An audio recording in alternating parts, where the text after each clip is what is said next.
Buenos días. Buenos días. Ok, vamos a continuar con el tema de regiones superficiales. La siguiente región es la región mentoniana. Es una región muy chiquitita, muy pequeñita, pero es importante que la conozcan, que la dominen, porque tiene que ver con el sistema estomatognático. ¿Sí? Busca la presentación. Región mentoniana, aquí está.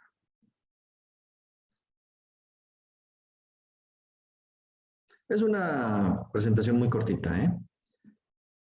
La que nos vamos a extender un poquito más es en la siguiente. Ahí, permítame tantito.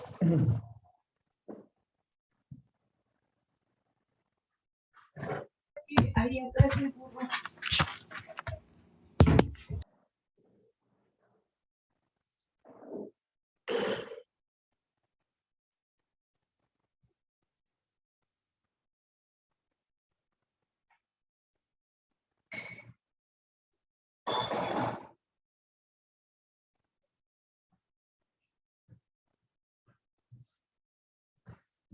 Perdón. A ver si no vuelvo a colocar mi laptop. Ay, pobre Chuy, no se puede conectar.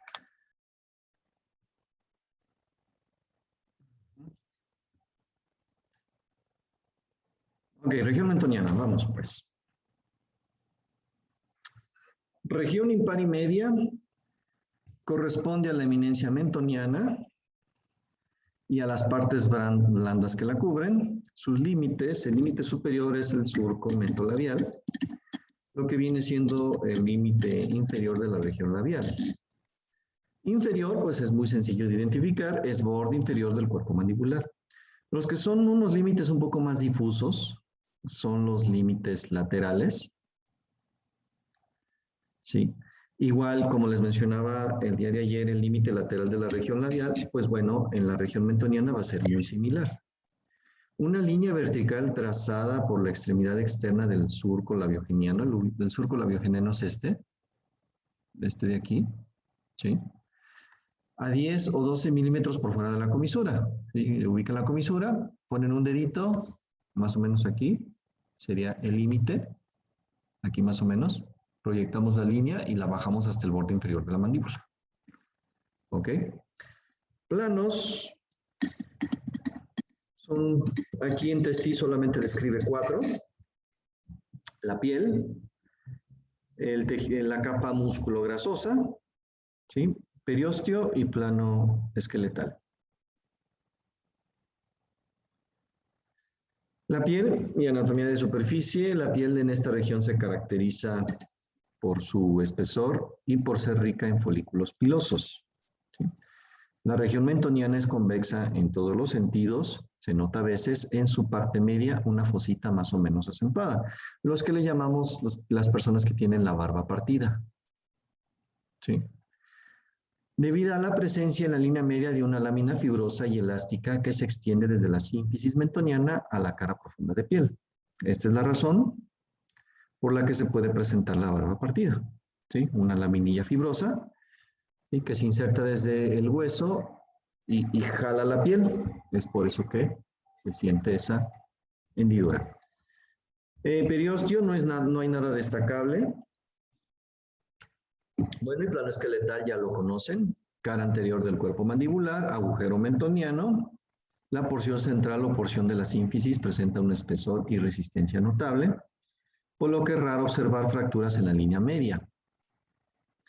Y es debido a esto último que las fracturas en el cuerpo se denominan parasinficiarias. Yo nunca, bueno, en el año que duré del servicio en cirugía maxilofacial, nunca vi una fractura exactamente en la línea media. Esta parte es muy dura, casi siempre es a los lados. A nivel de premolares, sobre todo, son las más comunes cuando hay una fractura de mandíbula. Y aquí lo tenemos, los planos, la piel, tejido celular subcutáneo, que es casi que está muy pegado, muy en íntima relación con los músculos, el triangular, cuadrado y borla.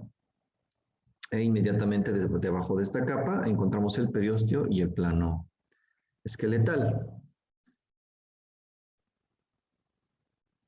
Vasos y nervios, las arterias, va a estar nutrida la región por la arteria mentoniana, que viene a su vez de la dentaria inferior, que viene a su vez de la maxilar interna.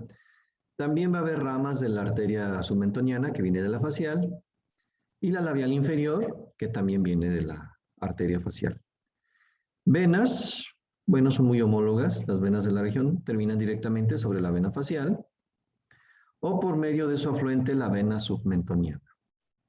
Linfáticos, los vasos linfáticos desembocan en los ganglios submandibulares y submentonianos.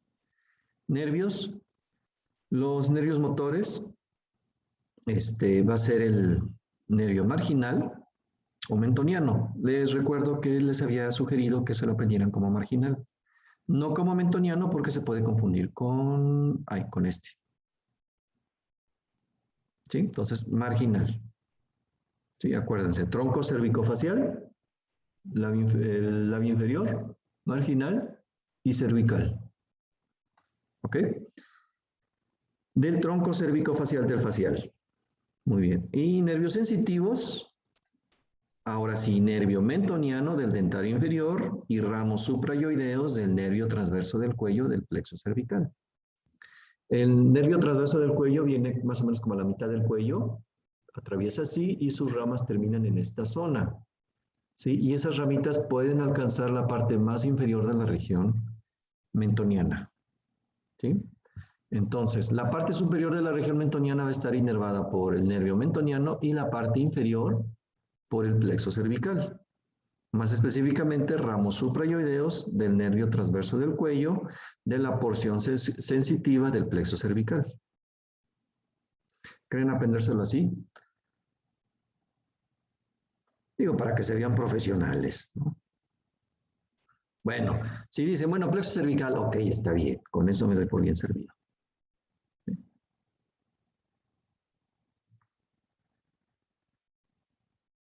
Muy bien, y eso sería todo de región mentoniana.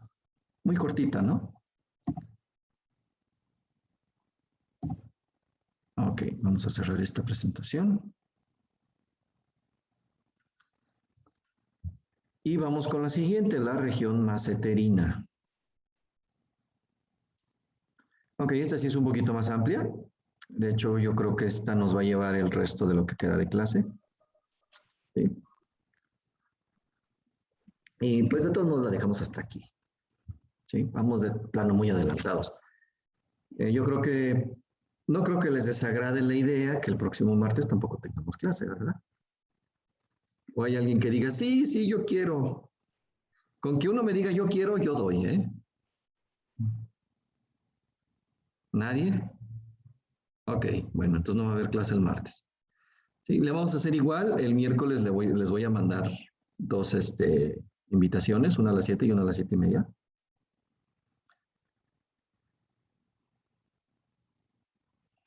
Ok. Región maceterina.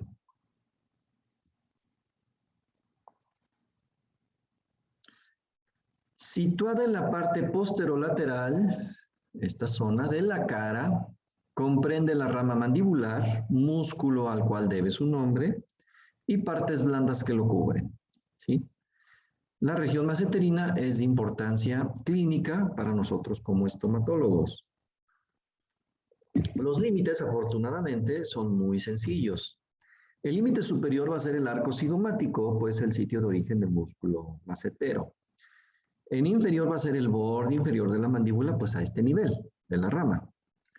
Posterior va a ser el borde posterior de la rama ascendente y anterior, borde anterior del músculo macetero. Esto es lo único que podría cambiar, ¿no? Aquí estos son límites en hueso y aquí el límite anterior nos lo está dando el músculo. Borde anterior del músculo macetero. ¿Ok? Planos anatómicos, tenemos 6. ¿Sí? Casi la mayoría tienen 6. Piel, tejido celular subcutáneo, aponeurosis maceterina, plano muscular subaponeurótico, periósteo y el plano esqueletal. Piel y anatomía de superficie. La piel es lampiña en la mujer, bueno, y en algunos hombres también.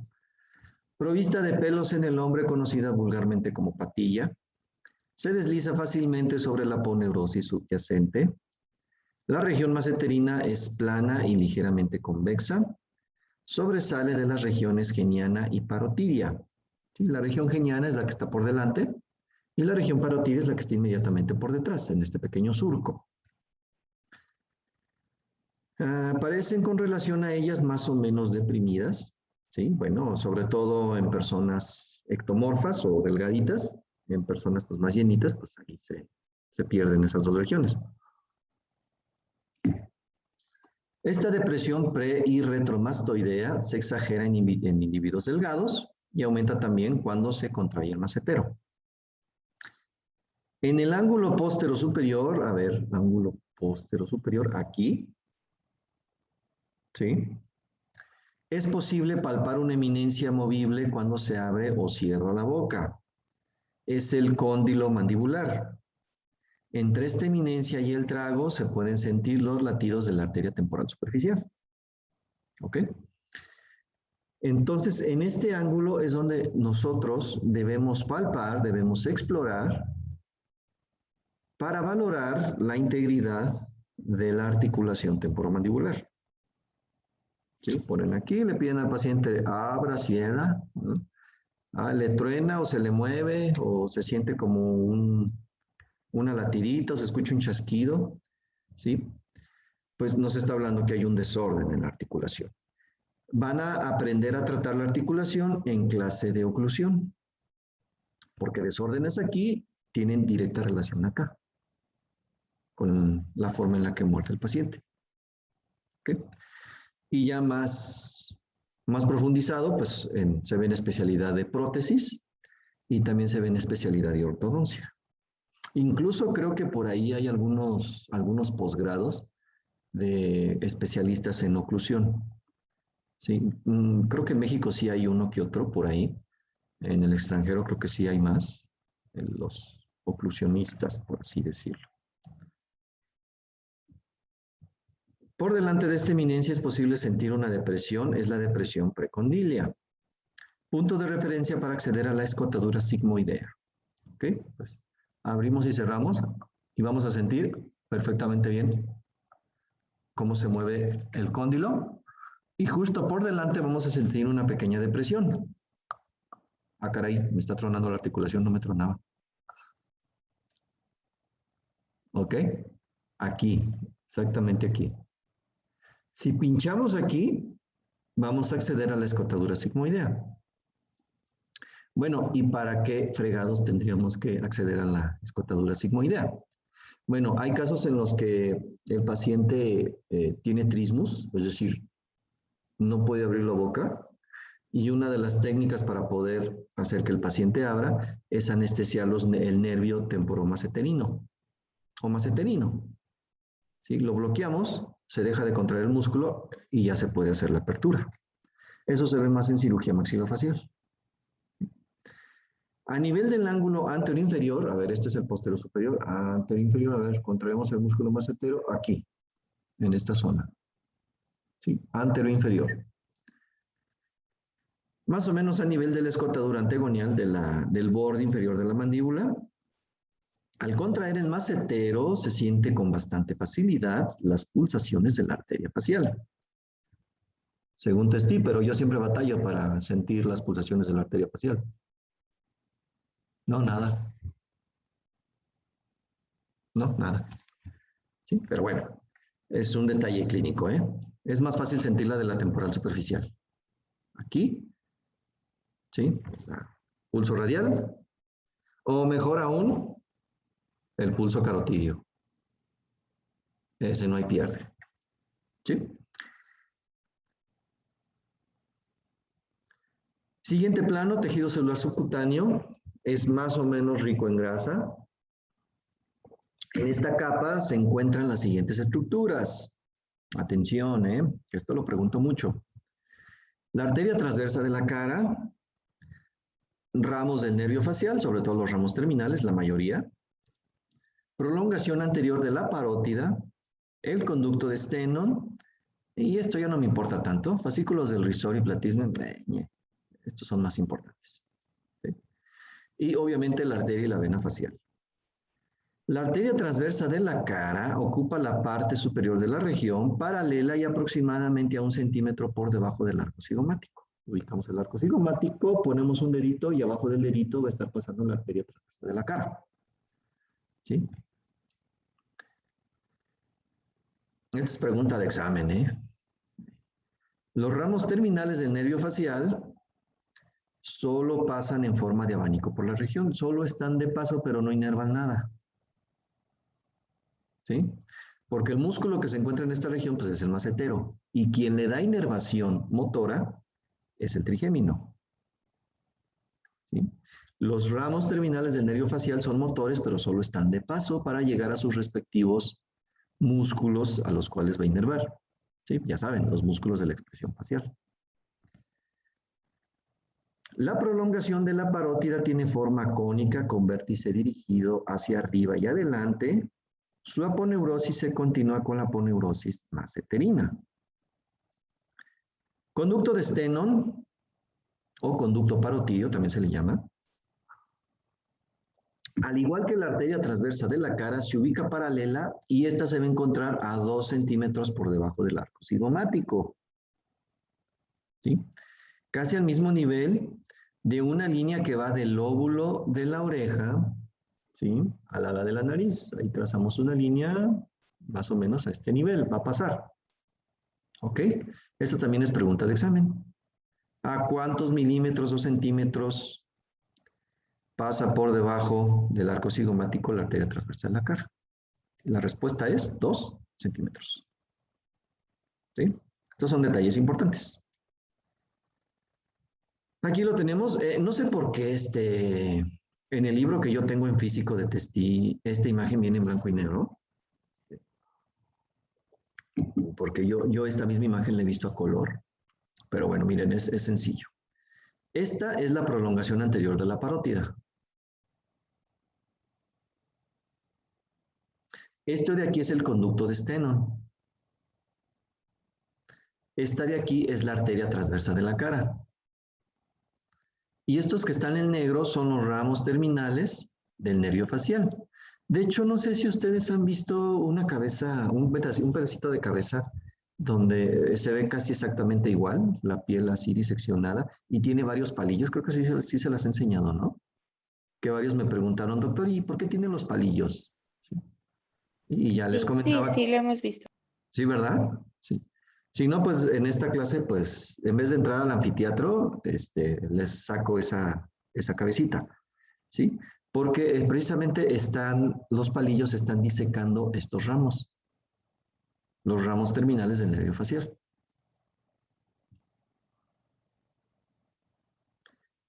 Plano aponeurótico. El músculo macetero está revestido en su totalidad por una aponeurosis que sigue casi exactamente sus inserciones, formando un compartimiento osteofibroso llamado compartimiento maceterino, el cual contiene al músculo macetero. Dicho compartimiento está cerrado en toda su extensión, salvo a nivel de la escotadura sigmoidea, por donde pasan los vasos y nervios maceterinos. ¿Sí? La arteria, vena maceterina, y los nervios maceterinos que vienen a su vez del nervio temporomaceterino, que a su vez viene del tronco anterior del nervio mandibular. Plano músculo subaponeurótico, el macetero no cubre por completo a la rama mandibular. En su ángulo posterior superior, como ya describimos, deja expuesto al cóndilo y a la articulación temporomandibular. Por el contrario, en la porción anterior la rebasa. Dicha porción descansa sobre el músculo buccinador, del que está separado por la bola adiposa de Bichat. ¿Sí? El músculo macetero, y por debajo pasa el músculo buccinador. Y entre estos dos músculos va a estar la bolita adiposa de Bichat. ¿Sí? ¿Y para qué está esa bolita? Pues para evitar fricción entre estos dos músculos. ¿Sí? ¿Me puede volver a explicar eso, profe? Porfa, es que no escuché. Ah, ok. Está el músculo macetero. Esto es lo más externo, esto es interno, ¿sí? Por debajo del músculo macetero pasa así el músculo buccinador. Pero no tienen contacto directo estos dos músculos. Entre estos dos está la bola adiposa de Bichat. ¿Sí? ¿Y Sí, para qué sirve la gracias. bola adiposa de Bichat? Para que no haya fricción directa entre estos dos músculos. Doctor, y cuando se hace una bichectomía, ¿qué es lo que se quita? Precisamente eso, la bola adiposa de Bichat, y precisamente a nivel de donde están estos dos músculos. De hecho, para hacer una bichectomía se tiene que perforar el músculo buccinador. Y eso no, o sea, no es malo para el paciente. Pues sí, pero la vanidad es primero y el dinero es primero ante todo. Además de la fricción entre dichos músculos, ¿qué otra, cómo se dice, complicación puede existir en un paciente que se realice tal procedimiento? A largo plazo, envejecimiento prematuro.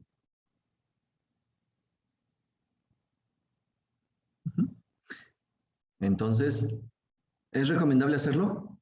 Pues solamente si debes el coche, ¿sí? No lo recomendaría. ¿Sí? Ok, aquí está.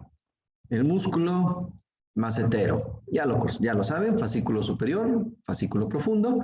Y acá atrás, esto que vemos aquí, y es la cápsula articular. ¿Ok? Y miren, aquí en su ángulo anteroinferior pasa la arteria y vena facial. Y ya se dirige oblicuamente hacia arriba y adelante hasta llegar al canto interno del ojo.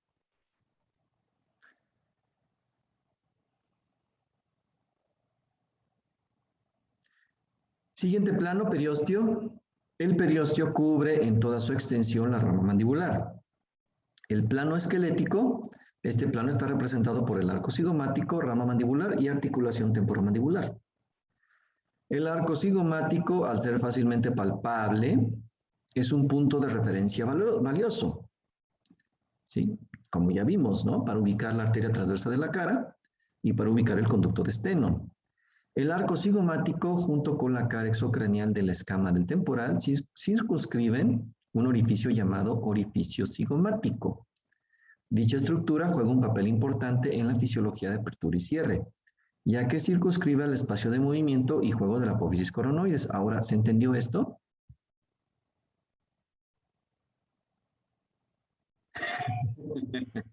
Ahorita les explico qué es el orificio cigomático. A ver, déjenme ver si hay una imagen. Ay, no tengo una imagen. ¿Desde cuándo estoy que la voy a poner? A ver, antes de continuar, busco una imagen. A ver, permítanme. Ay, ¿dónde está? A ver, espérenme, ¿eh? Ah,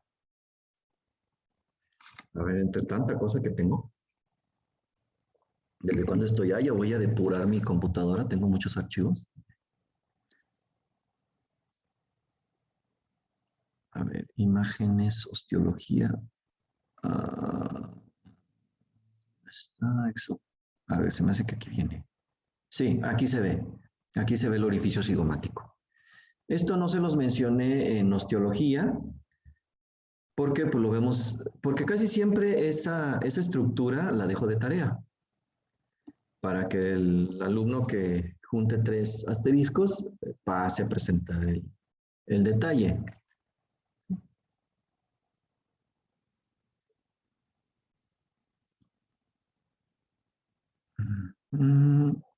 A ver, voy a abrir la imagen y ahorita se las proyecto.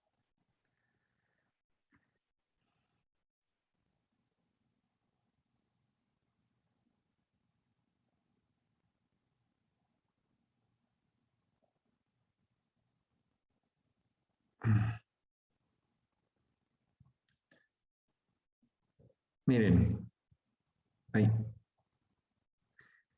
Esta es la imagen de su práctica de osteología. El orificio cigomático es este. Ese es el orificio cigomático. ¿sí? Y aquí Testi nos dice, el orificio cigomático juega un papel relevante para la movilidad de la mandíbula. Para poder hacer esto. Bueno, ¿y qué tiene que ver el orificio cigomático? Ah, perfecto, muy bien. A eso voy. Aquí se articula el cóndilo. A este nivel va a quedar la apófisis coronoides. ¿Sí? Entonces, mientras más grande sea el orificio cigomático, la apófisis coronoides va a tener más espacio libre para desplazarse.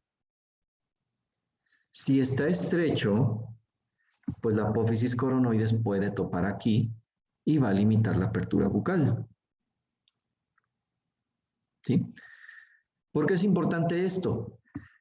Porque hay alteraciones en la articulación que, ya ven, típico paciente mexicano, y yo creo que en todo el mundo, pero ya ven cómo nos gusta autocriticarnos a nosotros mismos, que no hace caso y no se atiende. Ay, me truena la mandíbula, pero como no me duele, pues se me ha de quitar, o no sé, pues ya me acostumbré, ¿no? Incluso hasta juega, ¿no? Hasta hacen movimientos para hacerse tronar la articulación. No se atienden. Y eso a largo plazo puede provocar la erosión del cóndilo del temporal. Y en vez de que tenga una eminencia, se la llevan y queda plano. Yo pensaba, ay, no, esto no ha de ocurrir, o sea, quién se va a acabar ese hueso? Pues sí, ya me tocó ver una vez en el Hospital Hidalgo una viejita que ya se había llevado todo. Ya no tenía eminencia temporal. Entonces ella tenía un síndrome de hipermandibular, de hipermovimiento mandibular. No se podía estar quieta con la mandíbula, sí, porque de plano se le iba. Y obviamente se tiene que atender. ¿Qué es lo que se puede hacer en esos casos? Bueno, me explicaba el doctor Manuel González, con el que estuve en el servicio, que las dos opciones que hay para corregir este problema, uno es tomar un injerto de cadera de la cresta ilíaca y ponerlo aquí para formar un nuevo cóndilo. Ese es uno. O la otra opción es disminuir el orificio cigomático. Esas son las dos opciones. ¿Sí? Por eso es importante. ¿Alguna duda? ¿O todo bien? A ver, no sé si entendí bien. Entonces, si el orificio cigomático es muy pequeño, entonces la apófisis coronoides, se limita la apertura, ¿no? Sí, Por la apófisis coronoides. sí, Y si así es es. muy grande, ¿qué era si es muy grande? Bueno, si es muy grande, va a tener más libertad la apófisis coronoides, pero no, eso no quiere decir que se le vaya a ir la mandíbula, porque tiene el cóndilo mandibular y también tiene los ligamentos intrínsecos y extrínsecos de la articulación, que son los que van a limitar el movimiento. ¿Ok? Tiene más importancia clínica si está chiquito. ¿Sí? Si está grande, pues no importa, o sea, pues la apófisis coronoides tiene mucho juego, pero de todos modos el movimiento va a ser limitado por el cóndilo del temporal y los ligamentos, sobre todo los intrínsecos, ¿sí? El medial y el lateral también llamado temporomandibular, ¿sí? Y los extrínsecos, bueno, esos ya tienen una función muy secundaria. Esos los usamos más como referencia, ¿sí? Ya ven que les pedí que se aprendieran el RAF pterigomandibular. A ver, vamos a buscar una víctima.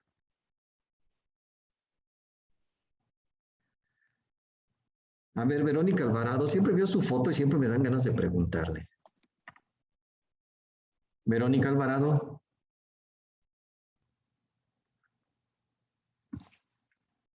Verónica.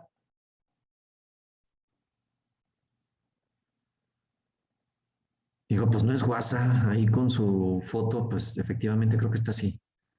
Doctor, perdón, es que no le piqué bien al del micrófono. Ah, o ya la desperté. No, Ok, a ver, Verónica, ¿me puede decir cuál es el origen e inserción del RAF pterigomandibular?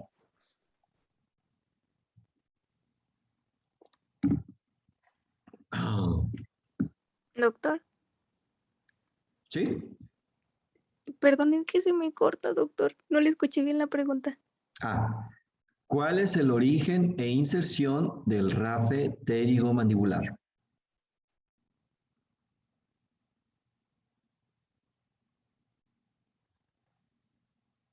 Ahora sí.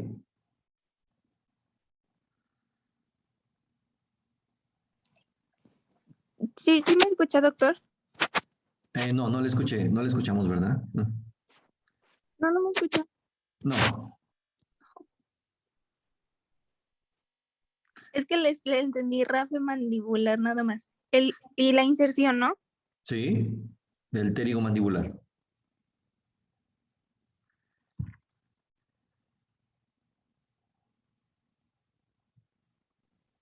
Es el que se inserta en el gancho Ujú. ¿A de dónde? la cresta, ¿Qué cresta? la buccinatriz. Así es, va del gancho amulus de la apófisis pterigoides a la cresta buccinatriz. Buccinatriz. Bueno, ¿y por qué es importante ese rafe? ¿Por qué les dije que era importante?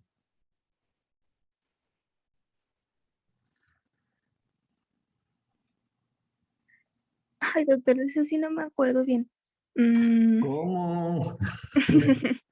Y por eso estoy dando anatomía topográfica para decirles la importancia de los puntos claves de la anatomía topográfica.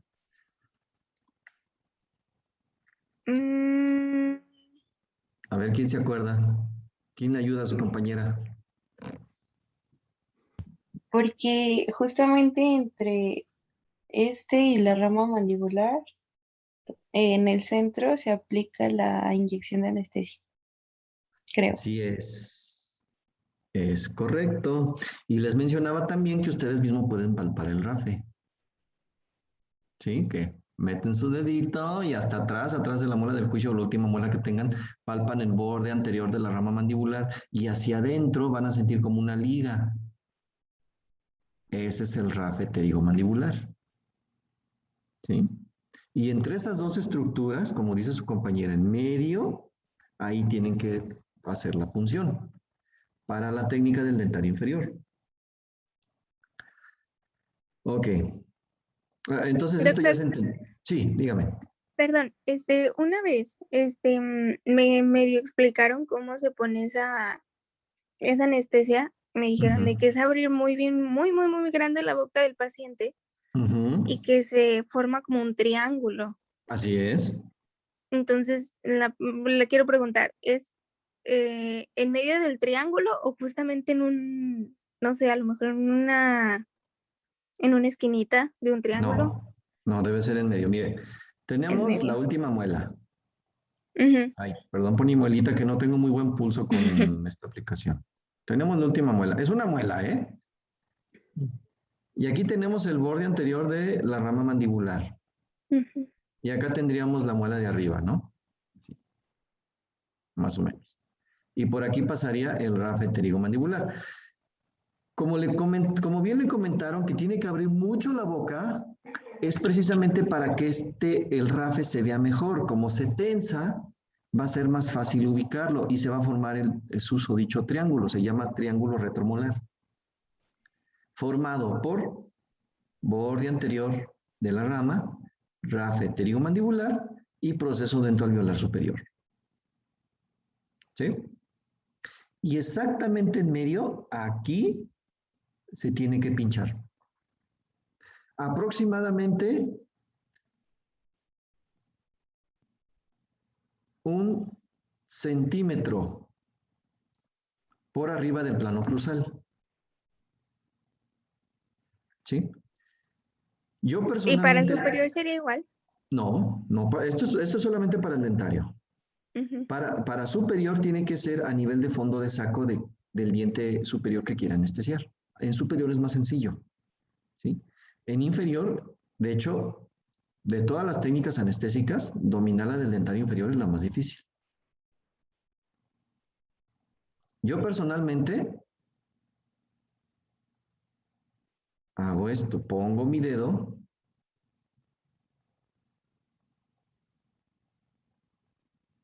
Es mi dedo, ¿eh?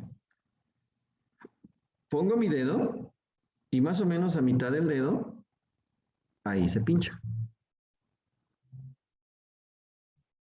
¿Sí? Sin atravesar el dedo. Se les hará muy absurdo, ¿eh? Pero es que una vez una alumna me preguntó que si teníamos que atravesar el dedo.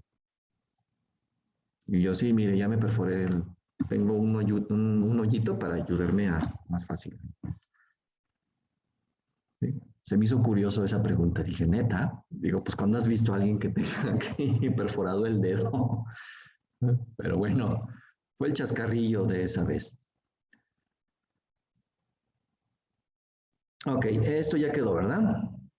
El orificio del conducto del dentario inferior se ubica aproximadamente a 1 centímetro por encima del plano oclusal de los molares inferiores. Esto también es pregunta de examen. ¿Sí? Porque esto es punto de referencia para anestesiar el dentario inferior. Y el dentario inferior va a ser nuestro mole de cada día. ¿Sí?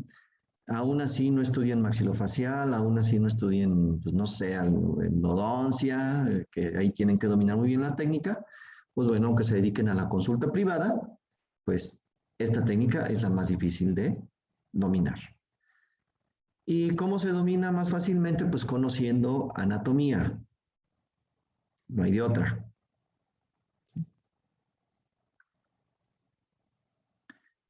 Fracturas en el cuello del cóndilo se aprecia su migración asamedial por acción del músculo pterigoideo externo. La parte posterior de la cavidad glenoidea forma la pared anterior del conducto auditivo externo. Esta relación explica la fractura de esta pared o hasta la impactación del cóndilo en el conducto auditivo externo, a consecuencia de un golpe que viene en sentido sagital. Así. ¿Sí? También explica dolores de disfunción temporomandibular sean confundidos con dolores de oído y exacerbación de un dolor en el oído durante la masticación. ¿Sí? Es por eso que un paciente que tiene un desorden en la articulación temporomandibular, curiosamente no llegan primero con nosotros. Luego a veces llegan primero con el otorrino, porque creen que el problema está en el oído. ¿Sí? Y de hecho, hay una entidad clínica que se llama síndrome de Kosten. El síndrome de Kosten no es otra cosa que una disfunción de la articulación temporomandibular, ya manifestándose a nivel de la musculatura articular y dental. Es el síndrome de Kosten. Y Kosten no era un dentista, era un otorrinolaringólogo. ¿Sí? La porción anterior de la cavidad glenoidea es articular. Su techo está constituido por una lámina ósea muy delgada. Esto explica la complicación de una artritis con osteitis del temporal e impactación del cóndilo en el piso medio del cráneo alpido. Ay, perdón, ahí ya ven. Siempre digo, voy a revisar las presentaciones para las faltas de ortografía. Siempre se me atraviesa una extracción o unos brackets o no sé, algo se me atraviesa y no lo hago.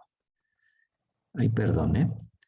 De hecho, soy de los pocos que les dan las presentaciones, porque la mayoría de sus maestros les dan las presentaciones. ¿Sí se las dan? Sí. Ah, ok. Ah, qué bueno. Porque hay algunos que no. Digo, no, pues yo les voy a dar estas chingaderas, incluso hasta con faltas de ortografía, ¿no? Es más, no debería dárselas. Digo, ay, qué pena que esté esto. Impactación del cóndilo en el piso medio del cráneo al recibir golpes verticales sobre el mentón. Es decir, así de esta forma. Si el golpe es muy fuerte, yo nunca lo he visto, nunca he sabido, pero pues si Testi lo dices por algo, sí se puede llegar a impactar el cóndilo hasta piso medio. Imagínense qué complicado solucionar eso. Aquí tenemos ya el plano esqueletal, aquí ya se ha diseccionado lo que es el músculo macetero. Aquí ya vemos la cara externa de la rama mandibular. Esto que está punteado es la arteria maxilar interna. ¿Sí? Y aquí vemos los vasos y nervios maceterinos. La arteria maceterina que viene de la maxilar interna, y recuerden que hay ramos maceterinos que vienen de la facial. ¿Sí? Y nervios maceterinos, estos que están en negro. Ok, y por último, vasos y nervios se distinguen en dos grupos, superficiales o supraponeuróticos y profundos o infraponeuróticos. Arterias, las arterias superficiales va a ser la transversa de la cara y la facial. Y las profundas va a ser la maseterina, que viene de la maxilar interna. Venas, las superficiales van a ser venas afluentes de la vena facial y transversa de la cara. Es homónimo, casi lo mismo. Y profundas, igual, casi lo mismo. Muy homónimo. Nervios. Nervios superficiales. Motores son los ramos del facial, pero solo están de paso. No inervan nada en esta zona. Sensitivos, quien va a dar sensibilidad a esta zona, ahorita que me estoy tocando, esta percepción va a ser recogida por el nervio auriculotemporal y el plexo cervical. Ramos del nervio auriculotemporal, el cual inerva si dividimos de forma oblicua la región, la porción anterosuperior, es decir, la dividimos así, de aquí para arriba va a ser el auriculotemporal y de aquí para abajo el plexo cervical, más específicamente el ángulo. Y ramos del auricular mayor del plexo cervical inervan la porción posterior inferior. ¿Sí se entiende esto? ¿Alguna duda con esto? ¿No? Ok. Nervios, solamente va a haber motores, nervios profundos. Van a ser los nervios maseterinos procedentes del ramo temporomaseterino del tronco anterior del nervio mandibular. En casos de trismus es posible aliviarla si se anestesia dichos nervios, lo que se explicaba, que porque es importante ubicar más o menos a qué nivel está la escotadura para poder bloquear estos nervios. Al punzar sobre la depresión precondílea a una profundidad de 20 a 25 milímetros para poder tener acceso a la cavidad bucal. Linfáticos, ya sean superficiales o profundos, los vasos linfáticos de esta región desembocan en los ganglios submandibulares. Uy, qué sorpresa, pues casi nada desemboca aquí. Y eso sería todo. ¿Alguna duda? ¿O todo bien? ¿Sí les está sirviendo de repaso? ¿Sí? Para que refuercen lo que se supone que ya aprendieron. Y nada más verlos desde otra perspectiva. ¿Ok? Bueno, entonces si no hay dudas, hasta aquí le dejamos. Nos vemos el día de mañana, ¿sí? A las 11 en el 22. ¿Sale? Que tengan un bonito jueves. Hasta Gracias luego. igualmente. Igualmente. Gracias igualmente. Adiós.